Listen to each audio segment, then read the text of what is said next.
ओ मैं ब्रह्मचारियों से जो वेद पाठ करेंगे वो मंगलाचरण के रूप में भी होगा। इधर आमंत्रित करता हूं जो वेद पाठ करने वाले हैं। यहाँ इस कार्यक्रम में उपस्थित समस्त आदरणीय सन्यासी वृंद, विद्वज्जन,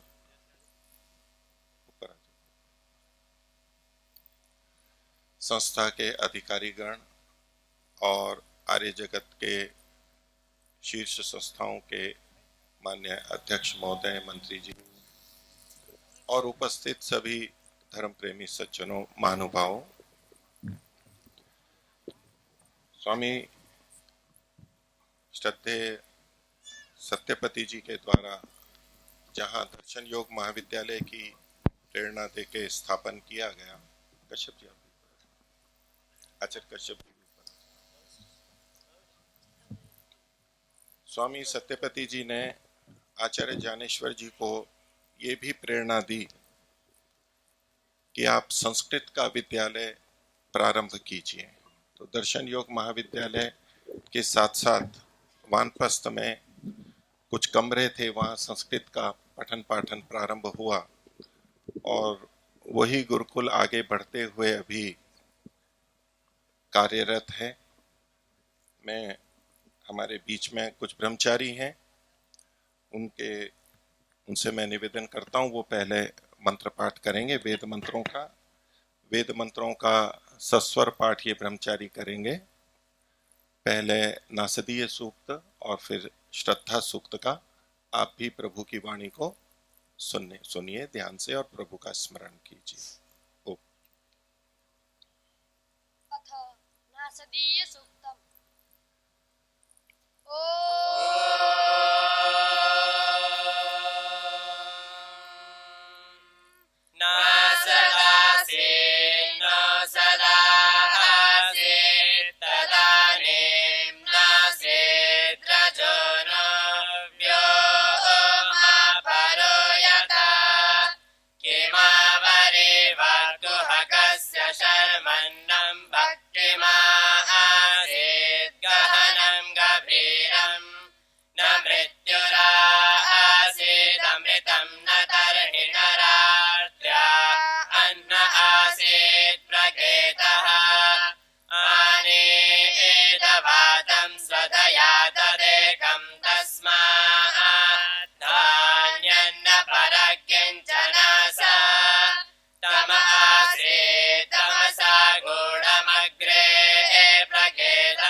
श्रद्धा सूक्तम्।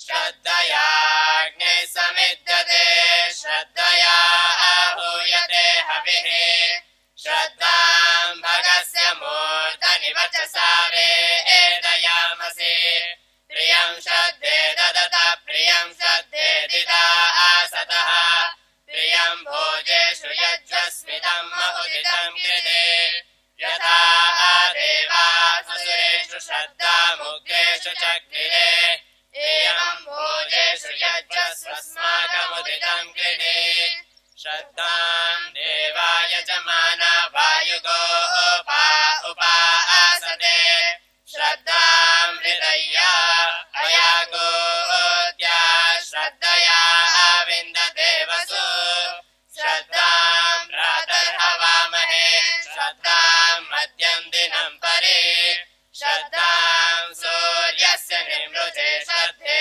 श्रद्धापये हनाः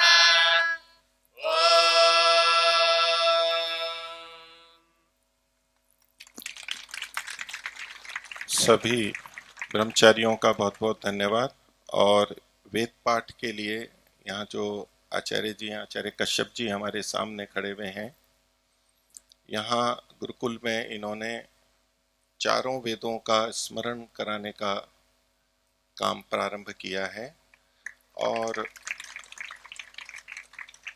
अभी लगभग 68-70 विद्यार्थी हैं। उनमें से 30 विद्यार्थी ऐसे हैं जिनको ये वेद कंठस्थ करा रहे हैं।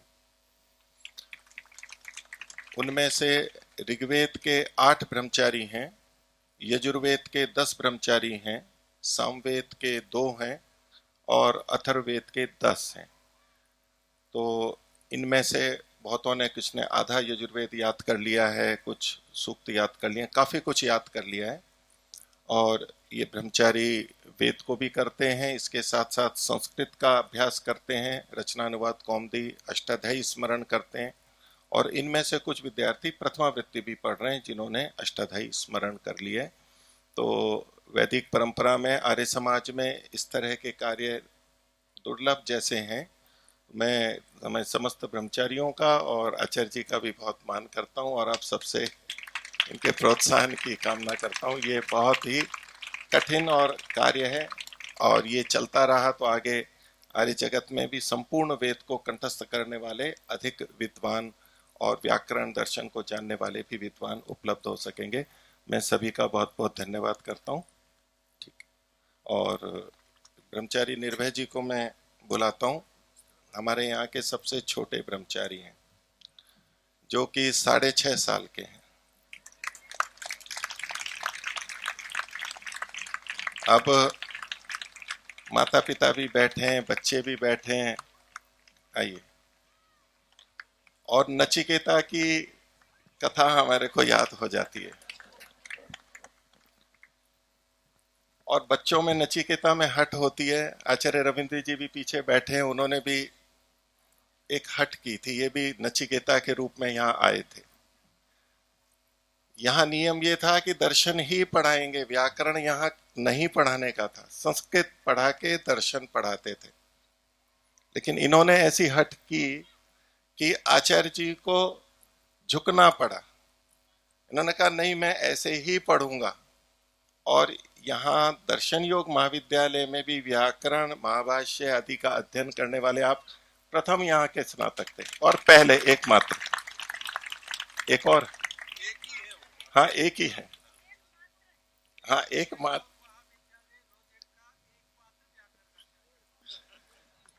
नचिकेता किशोर होता है ना, उसकी हट जाती नहीं है। तो आचार्य को झुकना पड़ता है। वैसे मैं सोच रहा था कि पहले नचिकेता को तो पिता को रुष्ट होके आना पड़ा, पिता दुखी थे और वो तो 3 वर मांगे गए थे, उसमें से 1 वर को उस नचिकेता को इसमें देना पड़ा, या यूं कहूं कि गंवाना पड़ा कि मेरे पिताजी शांत हों और प्रसन्न हों। लेकिन यहाँ इतने माता पिता हैं जिनको, इन बच्चों को अपना 1 वर माता पिता को देने की आवश्यकता नहीं है। एक वो थे, एक आज के भी बहुत से माता पिता हैं जिन्होंने प्रसन्नता से अपने यहाँ को बच्चों को भेजा है। बच्चियां भी हैं और बच्चे भी हैं। उपनिषद काल से भी कुछ अच्छी चीजें हर काल में हो सकती हैं। मैं उन माता पिताओं का बहुत सम्मान करता हूँ जो कि पूरा आशीर्वाद बच्चों को देते हैं। इनको भी इनके माता पिता लेकर के आगे नहीं पढ़ाना है। ये पहले चेन्नई में थे, 6-7 महीने पहले ये 6 साल के थे, नहीं बच्चे को यहीं पढ़ाना है। इनके परिवार के कुछ बच्चे और भी पढ़ रहे हैं। आचार्य कश्यप जी को इनको लेना नहीं था, टालना था। ये बहुत बच्चा छोटा है, तो बोले कि इन्होंने एक कठिन व्रत दे दिया कि अष्टाध्यायी याद करके आओ तब लेंगे। ये 5-6 महीने बाद अभी कुछ दिन पहले वापस आ गए कि मैंने अष्टाध्यायी याद कर लिए। एक नचिकेता कुमार की हट देखिए और इनके माता पिता की भी हट देखिए। और हमने ये हटी है, हमने सोचा तो था पहले कि 16 साल से बड़े बच्चों को लेंगे, फिर छोटों को भी लिया, फिर हमने सोचा था 8 साल तक के बच्चों को लेंगे। लेकिन ये झुकाने की परंपरा यहाँ शिष्यों के द्वारा होती है, तो इन्होंने आके झुका दिया और हमें इनको लेना पड़ा। तो सुनिए थोड़ा इनका अष्टाध्यायी का आचार्य जी पूछेंगे और ये बोलेंगे। ओम। माइक देखिए, ओम बोलिए। ओम बोलो। ओम बोलो। ओम। हाँ जी। वैसे मुनि जी ये आए थे 2 साल पहले। अच्छा, 2 साल पहले आए थे। 2 साल पहले आए थे। 4.5 साल के थे। हाँ, तो मेरे को गुरुकुल में पढ़ना है करके खुद ही भी बोल रहे थे। इनके पिताजी के साथ इनके फूफा जी थे। तो मैंने कहा कि अभी तो बहुत छोटा है, इसको संभालना हमारे लिए कठिन होगा। तो बोले हम 2 महीने में इसको कपड़े धोना और ये सब चीज़ें सिखा देंगे, आप रख लो। ये तो कठिन हो जाएगा, क्योंकि औरों को भी संभाल रहे थे, छोटों को संभालने में थोड़ी समस्याएं रहती है। तो फिर मैंने ऐसे ही बोल दिया सामान्य रूप से। मैंने कहा ठीक है, एक काम करो, आप अष्टाध्यायी आदि घर पे करा लो, उसके बाद ले आना। मैंने ये सोच के बोला था कि अष्टाध्यायी आदि करेंगे तब तक 8-10 वर्ष के हो जाएंगे, आएंगे। तो ये फिर दोबारा आए थे गुरुकुल में, फिर दोबारा बोले जी अब रख लीजिए, मेरे 2 अध्याय हो गए। तो फिर मैंने कहा एक बार पूरी करो, क्योंकि स्कूल में भी पढ़ते थे, फिर कुछ ऑनलाइन क्लासेस होती उसमें भी पढ़ते थे, सब जगह पे पढ़ाई में अच्छे थे। और अब आए तो निवेदन कर रहे थे कि अष्टाध्यायी पूरी हो गई है।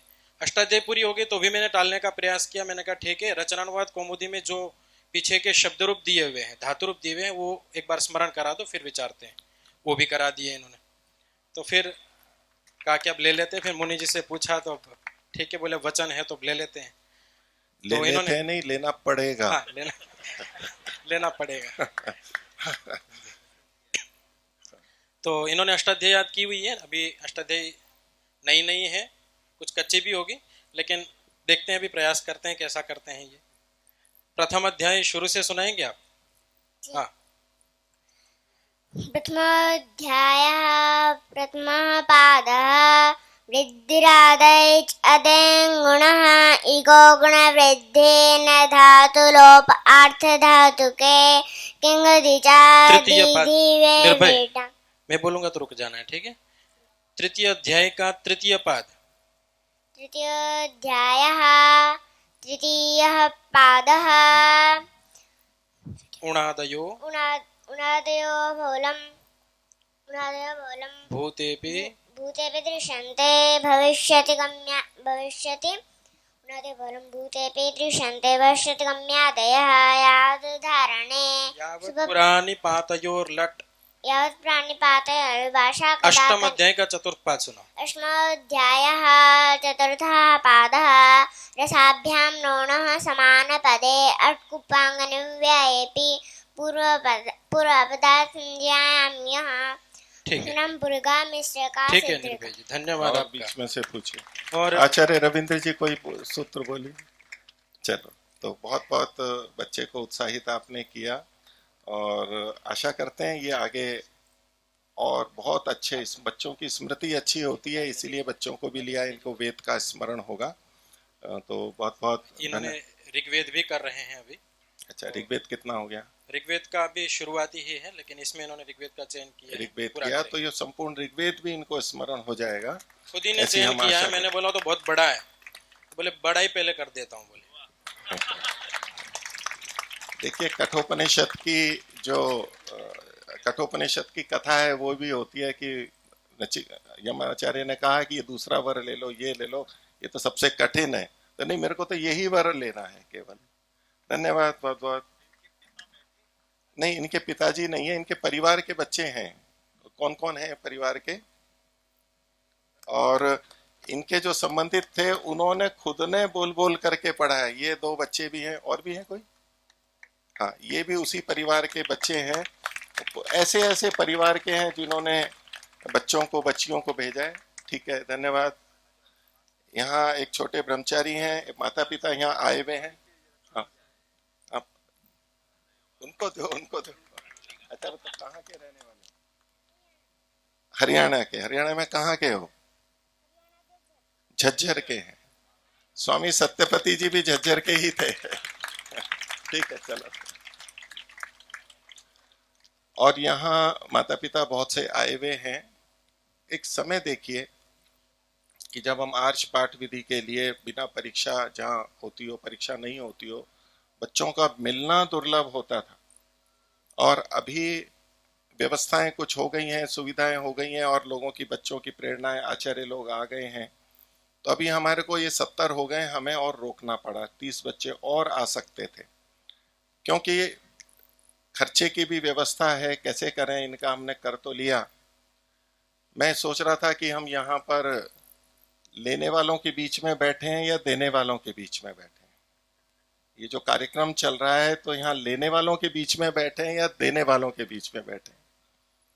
तो माइक तो लेने वालों के हाथ में है, तो लेने ही लेने वाले यहाँ पर दिख रहे हैं, लेकिन देने वाले भी यहाँ पर बहुत बैठे हैं और वो अधिक हैं। तो देने वाले अच्छे या लेने वाले अच्छे? देने वाले अच्छे, देने वाले अच्छे, लेने वाले अच्छे। वेद का एक मंत्र आता है, उसमें पहले लेने का है कि मेरे को दो तो तुम्हारे को दूंगा, देही में ददामी थे, मेरे को दो तो दूंगा तुम्हारे को। बड़ी विचित्र बात है ये। धार्मिक क्षेत्र में तो यही लगता है ना कि कोई पहले हम देते हैं फिर लेते हैं, ये एक धार्मिक की पहचान होती है। वेद के अंदर ऐसा कह दिया, और मेरे को नहीं दोगे तो मैं तुम्हारे को नहीं दूंगा। ना, वेद कैसी भाषा बोल रहा है, तो किन लोगों के लिए है? तो एक हमने सुना होगा, तुम मुझे खून दो मैं तुम्हें आजादी दूंगा। ऐसे व्यक्ति पहले मांग सकते हैं कि खून दो तो आजादी दूंगा, देही में ददामी थे तब मैं दूंगा। अब यहाँ आप लोग पहले कामना करो कि पहले हमारे को विद्वान दो, तब हम कुछ दान देंगे।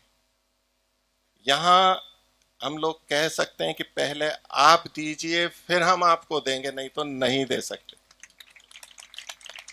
पहले आप बच्चे देंगे तो हम बच्चे तैयार करके देंगे, आप बच्चे नहीं देंगे तो हम तैयार करके विद्वान नहीं दे सकते। ऐसे ही आप पहले धन देंगे तो हम बच्चे तैयार कर सकते हैं, विद्वान तैयार कर सकते हैं। आप नहीं देंगे तो नहीं होगा। तो यद्यपि समाज में ये अच्छी बात है कि पहले देते हैं फिर लेते हैं, पर ये अच्छी बात आपके लिए, हमारे लिए नहीं। हम उल्टे हैं। और देवताओं में वो कथा सुनी होगी, जो कपच्ची बांध देते हैं, खाना कैसे खाएं, तो आमने सामने बैठ के खाते हैं। तो यदि दोनों देवता हो ना आमने सामने, तब तो काम चल जाता है। यदि एक तरफ देवता हो कि आप लोगों को लगे कि ये इन वस्त्रों में पहने हुए देवता लोग हैं, लाल कपड़े में, सफेद कपड़े में, ये देवता तो देते ही रहते हैं, देवताओं का तो काम ही देव है। लेकिन सामने वाले भी देव होंगे तो दोनों देवताओं का काम चलता है। एक जना लेवता हुआ तो नहीं होगा। और परमात्मा को हम इतना स्मरण करते हैं, तो परमात्मा ये देता है, ये देता है, सब कुछ देता है, ये तो भजन गाते हैं। लेकिन ये कम कहते हैं कि परमात्मा सब कुछ ले भी लेता है। प्रलय के समय में सब कुछ ले लेता है और पूरा ले लेता है। तो दाता और अदाता दोनों है। तो आदाता भी एक परमात्मा का गुण है, और हम लोग यहाँ आदाता के रूप में बैठे हैं। और आप लोगों से भी प्रार्थना करते हैं। मैं ब्रह्मचारी आकाश जी से निवेदन करता हूँ, वो अपना गुरुकुल के बारे में छोटा वक्तव्य देंगे। और उसके बाद में वनपत साधक आश्रम के सचिव स्वामी मुक्तानंद जी से निवेदन है, उसमें अपना उद्बोधन प्रदान करेंगे 10 मिनट के लिए। हमें 40 मिनट मिले, उसके अंतर्गत हम कुछ प्रयास कर रहे हैं। आज ब्रह्मचारी आकाश जी, तो मैं फिर भी सोच रहा था कि हम देने वालों के बीच में बैठे हैं या लेने वालों के, तो क्या जी दोनों हैं। लेकिन प्रमुखता से कथन होता है कि देने वालों के बीच में बैठे हैं, लेने वाले। देने वाले ज्यादा हैं या लेने वाले ज्यादा हैं? देने वाले ज्यादा हैं, तो हम देने वालों के बीच में बैठे हैं।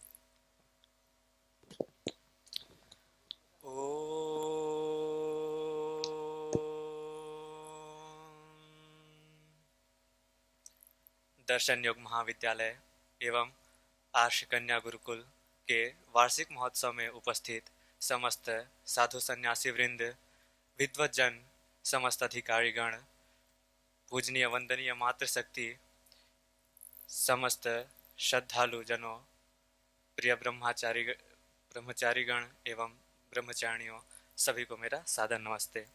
मैं ब्रह्मचारी आकाश आर्य, वानप्रस्थ साधक आश्रम रोजड़। मनुष्य की स्वाभाविक स्थिति होती है, वह अपने जीवन में सुख चाहता है, उन्नति चाहता है, और जो भी वह कर्म करता है वह सुख के लिए करता है। और सुख हमें तभी हो सकता है जब हमें किसी चीज़ की जानकारी हो, किसी चीज़ का हमें ज्ञान हो, तब हम उस चीज़ से सुख ले सकते हैं। जब हम गुरुकुल में आते हैं तो जो हमारे आचार्य होते हैं वह हमारे दोषों को देखकर उनको सुधारते हैं, हमारे अंदर जो उत्तम गुण होते हैं उनको हमारे अंदर आरोपित करते हैं। हमें गुरुकुल की दिनचर्या में, वहाँ की विचारधारा में तपाया जाता है, हमें सिखाया जाता है क्या सही है क्या गलत है। जो हमारी जीवन की उलझनें होती है उनको सही करने का प्रयास किया जाता है, जिससे हम अपने जीवन में सुख को, उन्नति को प्राप्त कर सकें। हमारी उन्नति 3 प्रकार से होती है: शारीरिक, आत्मिक और सामाजिक उन्नति। गुरुकुल की व्यस्त दिनचर्या में, आदर्श दिनचर्या में, जो कि सबसे श्रेष्ठ उत्तम शिक्षा पद्धति है हमारी गुरुकुलीय शिक्षा पद्धति, उसमें हम चलकर युक्त आहार विहार करके, आचार्यों के आदेशों का पालन करके, ब्रह्मचर्य का पालन करके, व्यायाम करके अपने शरीर को सुदृढ़ बलवान बनाते हैं। और अनेक सारी चीज़ें हम गुरुकुल में सीखते हैं, जैसे स्वयं स्वावलंबी बनना, अपनी साफ सफाई स्वयं करना, कपड़े धोना, और जिन चीज़ों में पहले हमें लज्जा आती थी या हमें भय होता था, जैसे शौचालय शुद्धि आदि करना या व्यवस्थाओं को संभालना, भंडार संभालना या अन्य सारी चीज़ें, कहीं प्लम्बिंग का काम कर लिया, कभी मैकेनिक का कर लिया, तो इस तरह से सारी चीज़ें हमको गुरुकुल में सिखाई जाती है अथवा हम सीख जाते हैं। और ये जो सारी चीज़ें हम सीखते हैं, जब हम समाज में जाते हैं तो हम जितना तप चुके होते हैं गुरुकुल में, तो हमें उतनी ही आसानी होती है बाहर के माहौल में ढलने के लिए। हम कम साधनों में भी अच्छा से अच्छा कर सकते हैं, समाज में प्रचार प्रसार कर सकते हैं। दूसरा है आध्यात्मिक उन्नति। हमारे गुरुकुल में वेद आदि शस्त्र शास्त्रों, दर्शनों, उपनिषदों और जो आर्ष ग्रंथ है उन सभी का पठन पाठन कराया जाता है। उनके माध्यम से जो हमारे मूलभूत सिद्धांत होते हैं वे हमको समझाए जाते हैं। हमारे स्मृति ग्रंथ आदि, इन सभी को पढ़कर जो हमारी एक बुद्धि बनती है कि हमें क्या करना चाहिए क्या नहीं करना चाहिए, पाप पुण्य, जन्म मरण, और जो इस सब व्यवस्था को, ईश्वर के वास्तविक स्वरूप को हम सब जब वास्तविक स्वरूप में जानते हैं तो हमें अंदर से एक आत्मिक बल होता है कि हम कुछ कर सकते हैं, क्योंकि हमें वास्तविकता का पता होता है। हम गुरुकुल में आते हैं तो अलग अलग जगह, अलग अलग प्रांत से, सभी जगह से लोग आते हैं, सभी तरह के लोगों से, आयु वालों से, विचारधारा वालों से हम सभी का व्यवहार होता है। जब हम उनसे व्यवहार करते हैं और हम उनकी बातों को समझने में और अपने जो विचारधारा हैं वो उनको समझाने में हम जब सफल होते हैं, तब हमारा आत्मिक बल बढ़ता है। और ये जो हमारा आत्मिक बल है ये हमें तब काम आता है जब हम बाहर समाज में जाते हैं, क्योंकि वहाँ और ज़्यादा अनेक विपरीत विचारधारा के लोग, अलग अलग स्थिति, वर्ग, जाति में हमें जाकर कार्य करना होता है। तो उस स्थिति में जाकर कार्य करने के लिए हमें जो मानसिक बल, आत्मिक बल चाहिए होता है, वह हमें इन गुरुकुलों से मिलता है। अगला है सामाजिक बल।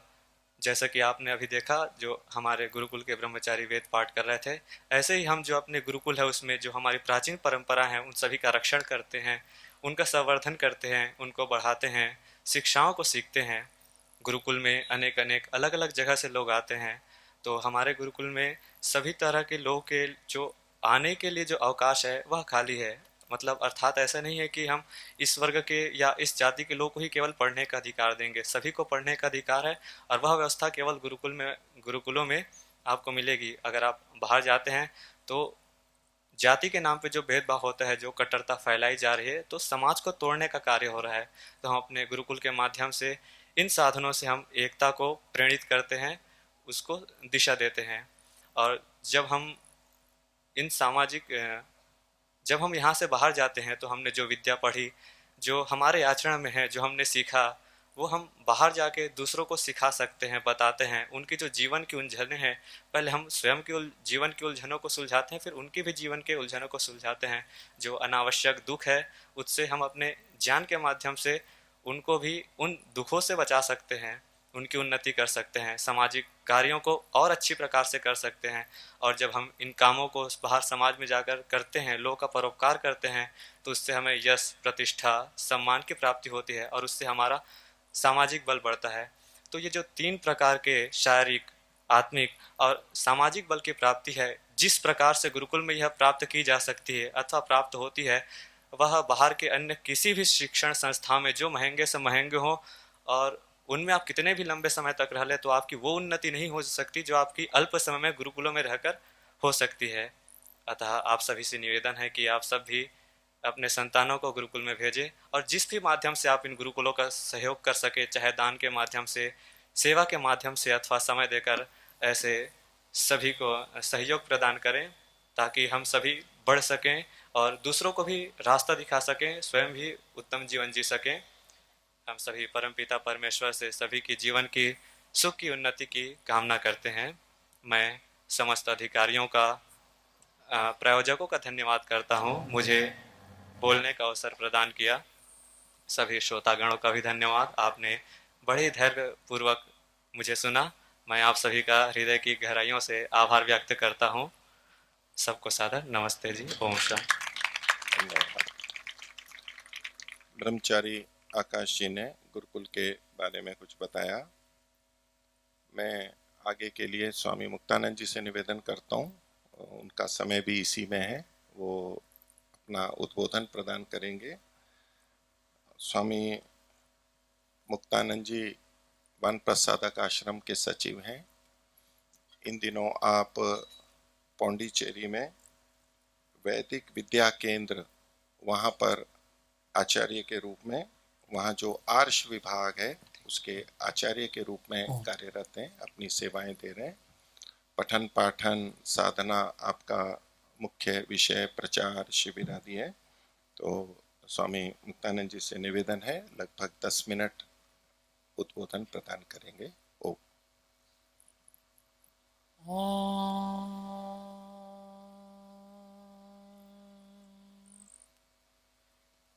तम इनः पिता वासु त्वं माता शतक्रतो बभूविता अधाते सुम्नमिमहे।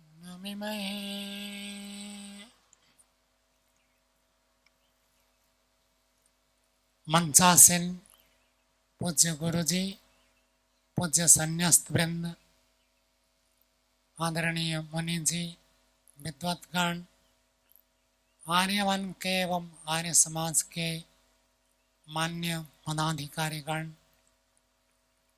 उपस्थित धर्म प्रेमी सज्जनों, मातृशक्ति प्रिय ब्रह्मचारीगण एवं ब्रह्मचारिणी, मनुष्य जीवन को सफल बनाने के लिए ऋषियों ने पुरुषार्थ चतुष्टय का विधान किया है। यदि मनुष्य जीवन प्राप्त हुआ है, तब इन 4 चीजों को प्राप्त करना आवश्यक है। यद्यपि हम पुरुषार्थ चतुष्टय को बार बार सुनते हैं, जानते हैं, फिर भी उसके प्रति गंभीरता के लिए हमें अधिक प्रयत्नशील होना आवश्यक है। हमारे ब्रह्मचारी और ब्रह्मचारिणियां तो सब जानते हैं। पीछे जो लोग बैठे हैं, आप लोग भी दोहराइए, बोलिए धर्म, अर्थ, काम, मोक्ष। ये 4 चीजें, इनको पुरुषार्थ चतुष्टय कहते हैं। और इनमें से जो पहला 3 है वो साधन है, और जो चौथा है वो साध्य है। धर्म, अर्थ, काम, इन तीनों से हम मोक्ष को प्राप्त कर सकते हैं। साधन और साध्य। और साधन में भी सबसे पहले रखा गया धर्म। आज संसार में यदि किसी विषय में अधिक मतभेद है तो वह धर्म। धर्म को कोई किसी रूप में, कोई किसी रूप में, कोई किसी रूप में मानता है। और यदि हम एक वाक्य में कहें, धार्मिक व्यक्तियों का निर्माण धार्मिक शिक्षा का प्रदान यहाँ आर्यवन में होता है। पहले व्यक्ति धर्म को जाने तो आगे अर्थ, काम, मोक्ष को सिद्ध कर सकता है। धर्म क्या है? मीमांसा दर्शन में प्रारंभ में इसको बताते हैं कि वेद जो प्रेरणा प्रदान करता है वही प्रेरणा धर्म है। वेद का अर्थ ही होता है कि कुछ कर्तव्य है और कुछ अकर्तव्य है। कर्तव्य कर्म को करना और अकर्तव्य कर्म को ना करना, ये धर्म है। चाहे हम दर्शन पढ़े, उपनिषद पढ़े, वेद पढ़े, इनका सीधा संबंध है जीवन के साथ। जो व्यक्ति पढ़ता है उसको धार्मिक नहीं कहते हैं, जो व्यक्ति आचरण करता है उसको धार्मिक कहते हैं। गुरुकुल की सबसे बड़ी विशेषता है कि गुरुकुल में धार्मिक व्यक्तियों का निर्माण किया जाता है। यही दर्शन, यही उपनिषद, यही अष्टाध्यायी, व्याकरण, महाभाष्य हम स्कूल में, कॉलेज में, यूनिवर्सिटी में भी पढ़ सकते हैं। तो गुरुकुल में आकर ब्रह्मचारी में बता रहे थे, ब्रह्मचारी बता रहे थे, इतना तप, साधना, कठिनाई से गुरु के, आचार्य के निर्देश में रहकर ऐसी दिनचर्या जीने की क्या आवश्यकता है? कॉलेज में पढ़ेंगे, यूनिवर्सिटी में पढ़ेंगे, धार्मिक बनने की संभावना कम है, न के बराबर है। और गुरुकुल में पढ़ेंगे, अधार्मिक बनने की संभावना कम है, न के बराबर है। ये गुरुकुल की विशेषता है। और आर्यवन में जो गुरुकुल चलते हैं, यहाँ आध्यात्मिकता को मुख्य रखा जाता है। कोई व्यक्ति पढ़ाई में कितना भी तेज हो, यदि वह व्यक्ति गलत आचरण करता है तो उसको यहाँ प्रश्रय नहीं दिया जाता है। कॉलेज में पढ़ेगा, यूनिवर्सिटी में पढ़ेगा, वो ध्यान करे ना करे कोई उसके ऊपर प्रतिबंध नहीं है। लेकिन यहाँ पढ़ाई के साथ साथ ध्यान करना भी अनिवार्य है। यहाँ धार्मिक व्यक्तियों का निर्माण किया जाता है, ये इसकी विशेषता है। और जो व्यक्ति धार्मिक होता है उसका जीवन उत्तरोत्तर उन्नति को प्राप्त करता है और अंत में मोक्ष को पहुंच जाता है। स्वामी सत्यपति जी महाराज, पूज्य गुरु जी ने दर्शन शास्त्र को गुरुमुख से पढ़ने का ये जो प्रकल्प है उन्होंने प्रारंभ किया। जैसी मेरी जानकारी है, स्वामी जी से पहले दर्शन को ऐसे विधिवत गुरुमुख से नहीं पढ़ते थे। आर्य समाज में स्वाध्याय के रूप में स्वतंत्र पढ़ते थे। कोई कभी एक आध पढ़ लिया, विधिवत क्रम से ये पठन पाठन की परंपरा पूज्य गुरु जी ने आरंभ किया। और ये दर्शन विद्या ही जीवन को अध्यात्म से ओतप्रोत कर देता है। दर्शन का अर्थ ही होता है जीवन का दर्शन। बिना दर्शन के व्यक्ति जीवन को समझ नहीं पाता है। यद्यपि पूर्व संस्कार के आधार पर उसमें भी स्तर में अंतर रहेगा, सभी दर्शन पढ़ने वालों का स्तर एक जैसे नहीं होगा, फिर भी दर्शन पढ़ने से व्यक्ति जीवन के प्रति जागरूक होता है। यही हमको जीवन सिखाता है। जीवन को जानना है तो दर्शन पढ़ना आवश्यक होता है। और पूज्य गुरु जी ने केवल दर्शन नहीं, आचरण के ऊपर बहुत अधिक महत्व दिया है। पूरे जीवन में उन्होंने योगाभ्यास को स्वयं प्रथम स्थान पर रखा और उसी प्रकार अपने शिष्यों को योगाभ्यास को प्रथम स्थान पर रखने का निर्देश दिया है। जीवन में आचरण के साथ साथ स्वामी जी के वाक्य देखेंगे, वो यही प्रेरणा देते थे, आपको ब्रह्मवेत्ता बनना है और दूसरों को ब्रह्मवेत्ता बनाना है। आपको ईश्वर साक्षात्कार करना है और दूसरों को ईश्वर साक्षात्कार करवाना है। यही उनकी प्रेरणा रहती थी। पूज्य गुरु जी का व्यक्तित्व ही, उनका जीवन ही एक आदर्श शिक्षा के रूप में ज्वलंत उदाहरण हमारे सामने था और उनकी शिक्षा आज भी उपलब्ध है। वही व्यक्ति केवल पूछते थे कि आप समाधि के लिए प्रयत्न करते नहीं करते, और कोई विद्वान किसी दूसरे को पूछता नहीं है कि हम समाधि के लिए प्रयत्न करते नहीं करते। केवल गुरु जी एकमात्र व्यक्ति थे जिन्होंने पूछा और उसी के लिए प्रेरणा करते थे। मनुस्मृति में कहा गया, सर्वेषां दानानां ब्रह्मदानम विशिष्टते। ब्रह्मदान सबसे बड़ा दान है, विशेष दान है। और इस ब्रह्मदान का अर्थ ब्रह्म के बारे में, ईश्वर के बारे में, परमात्मा के बारे में जो ज्ञान है वो किसी को सिखाते हैं, वो सबसे बड़ा दान है, वो सबसे बड़ा पुण्य है। और इस पावन कार्य को आर्यवन के न्यासी लोग बड़े हार्दिक भावना से संपादित करते हैं। आज जो आर्यवन के अधिकारी गण हैं, ये दूसरी पीढ़ी है। इनसे जो पूर्व पीढ़ी है उन्होंने स्थापना की और उसी को उसी रूप में नहीं, उससे और आगे इन्होंने बढ़ाया। तो हम आर्यवन के सभी अधिकारियों का हृदय से धन्यवाद करते हैं। आप लोगों के कारण से हमें यहाँ ब्रह्म विद्या प्राप्त हुई है। गुरुजन को धन्यवाद करते हैं, आर्यवन के अधिकारियों को धन्यवाद करते हैं, परम पिता परमात्मा का तो हृदय से आंतरिक धन्यवाद।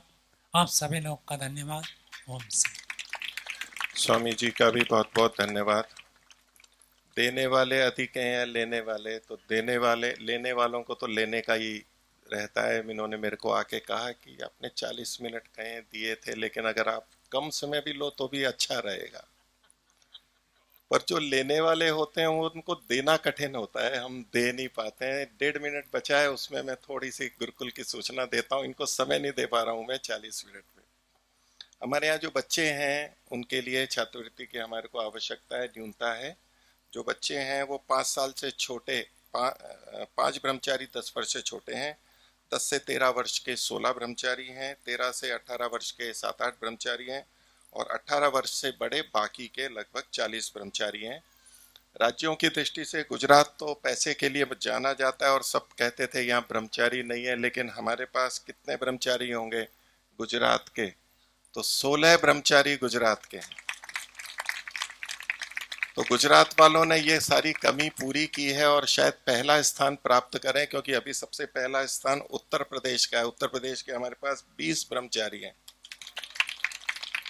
लेकिन गुरुकुल की आर्थिक सहयोग करना जो गुजरातियों का काम है, जो समर्थ हैं, उसकी कृपा हमारे पे विशेष बना करके रखें। हमारे को इतने मात्र से नहीं, आप बच्चों के लालन पोषण के लिए हमें आपसे बहुत आवश्यकता है। यहाँ पर लगभग 20-22 कक्षाएं चलती हैं। महाभाष्य, काशिका और रचना, व्याकरण की प्रथमावृत्ति की 3 कक्षाएं चलती हैं, वेद की चलती हैं, रचनानुवाद कौमुदी, साहित्य की कक्षाएं चलती हैं। ऐसी बहुत सारी कक्षाएं चलती हैं। तो उनसे सब बच्चे अलग अलग कक्षाओं में पढ़ते हैं। आप सबका हमारे को सहयोग बहुत अपेक्षित है और मैं आशा करता हूँ कि मैं दाताओं के बीच में बैठ कर के बोल रहा हूँ, आदाताओं के बीच में बैठ के नहीं बोल रहा हूँ। सबको नमस्ते जी।